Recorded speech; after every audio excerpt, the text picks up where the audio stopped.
మన ప్రభువును రక్షకుడును యేసుక్రీస్తు వారి నామములో శుభాభివందనాలు తెలియజేస్తూ ఉన్నాం. ఈ ఉదయకాల సమయంలో ఈ స్థలానికి రావడానికి గల కారణం ప్రభుని మీకు పరిచయము చేయాలని, ప్రభు యొక్క సువిశేషాన్ని మీకు తెలియపరచాలని ఈ స్థలానికి రావడానికి ప్రభు కృప చూపారు. బైబిల్లో ఒక స్త్రీ కనబడుతుంది. వ్యభిచారమందు పట్టబడినటువంటి ఒక స్త్రీని మనం చూడగలుగుతున్నాం.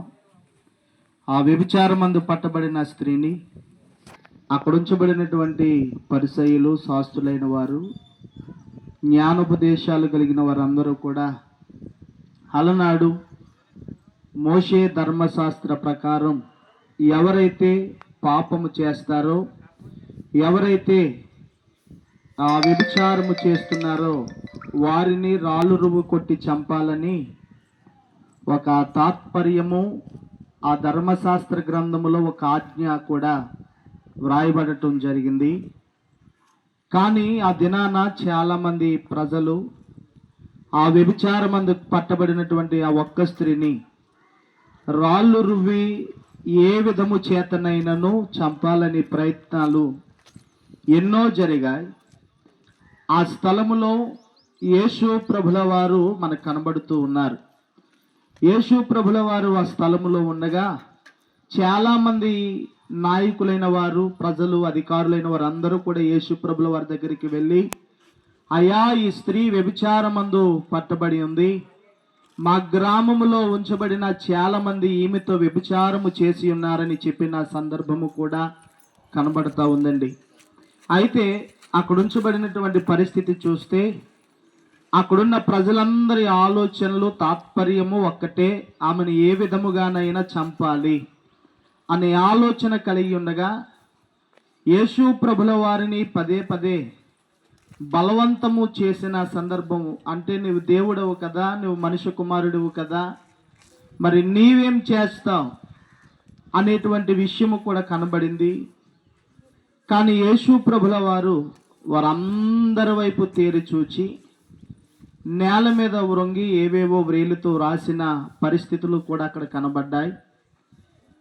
కానీ నిజముగా దేవుడు అనబడిన వాడు శిక్షించాలా, బ్రతికించాలా అన్న ఆలోచన కనుక చేస్తే, దేవుడిగా ఉంచబడిన దేవుడు తప్పకుండా విడుదలనిచ్చేవాడై ఉన్నాడు, పాపములను పరిహరించువాడై ఉన్నాడు, పాపముల నుండి విడిపించువాడై ఉన్నాడు.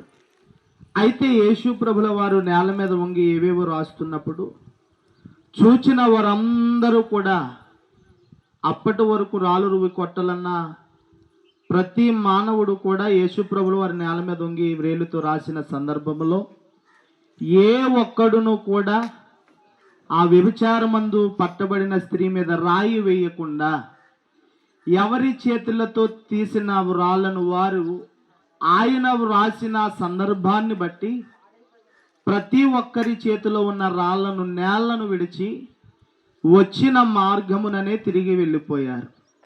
అయితే ఈ దినాన మనము కూడా ఒక ఆలోచన చేయాలి.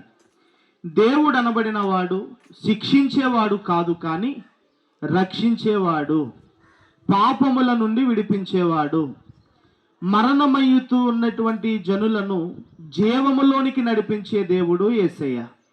అయితే యేసు ప్రభుల వారు చేసిన ఆ కార్యమును బట్టి ఆ వ్యభిచారమందు పట్టబడిన స్త్రీతో ఆయన అంటున్న ఒక మంచి మాట, అమ్మా, నీ మీద ఎవరు కూడా రాళ్ళు వేయలేదు కదా, నిన్నెవరు శిక్షింపలేదు కదా, నేను కూడా నిన్ను శిక్షింపను, కానీ ఇక నుండి నీవు ఇటువంటి పనులు చేయవద్దు అని చెప్పి ఆ వ్యభిచారమందు పట్టబడిన స్త్రీకి ఆ ఒక్క మాట చెప్పిన తర్వాత ఆ స్త్రీ వెళ్ళి యేసు ఆమె పక్షముగా చేయబడిన ఆ ప్రజలందరికీ కూడా తెలియపరచగలిగింది అనంటే, యేసులో ఉంచబడిన ప్రేమ, యేసులో ఉంచబడినటువంటి ఆప్యాయత ఆ వ్యభిచారమందు పట్టబడిన స్త్రీ చూడగలిగింది.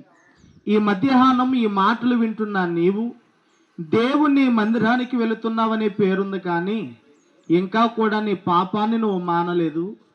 ఇంకా దేవుని మందిరానికి వెళుతున్నావు, కానీ సరైన మార్గంలో నడవకుండా ఉన్నావేమో ఒక్కసారి, ఇది ఆఖరి దినాలు, మన యేసు ప్రభుల వారి రాకడతి సమీపముగా ఉంది కనుక ఈ మాటలు వినినటువంటి నీవు ఒక్కసారి ఆలోచించు.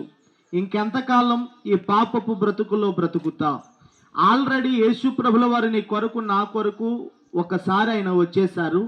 మరలా రెండవ రాకడలో మన కొరకు ఆయన రాబోతూ ఉన్నారు గనుక ఈ ఉదయకాల సమయం ఇప్పుడే మారు మనసు నొంది, రక్షణ లేకుండా ఉంటే రక్షణ నొంది ప్రభు సన్నిధానానికి వెళ్ళు.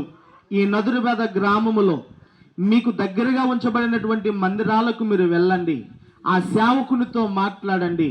ఆ సేవకుని దగ్గరికి వెళ్ళి ప్రార్థనలు చేయించుకుని మీరు కూడా మీ హృదయాలు ప్రభు తట్టు త్రిప్పగలిగినప్పుడు ఆ వ్యభిచారమందు పట్టబడిన స్త్రీని యేసుప్రభుల వారు ఎలాగైతే క్షమించారో, ఈనాటి దినాన ఈ మాటలు వింటున్న నీవు ఒకవేళ పాపములో ఉంటే, ఒకవేళ పాపం అనే బంధకాలతో చిక్కబడి ఉంటే, ఈ మాటల ద్వారా నువ్వు ఆదరించబడి, ఈ మాటల ద్వారా ప్రభు యొద్దకు నువ్వు నడిపించబడినప్పుడు ఆ వ్యభిచారమందు పట్టబడిన స్త్రీని యేసుప్రభుల వారు ఎలాగైతే క్షమించారో, ఈ దినాన నిన్ను కూడా క్షమించుతారని, ఆయన క్షమించడానికే వచ్చారని ఈ మాటలు నువ్వు గమనించాలని ప్రేమతో ఈ మాటలు మీకు తెలియజేస్తూ ఉన్నాం.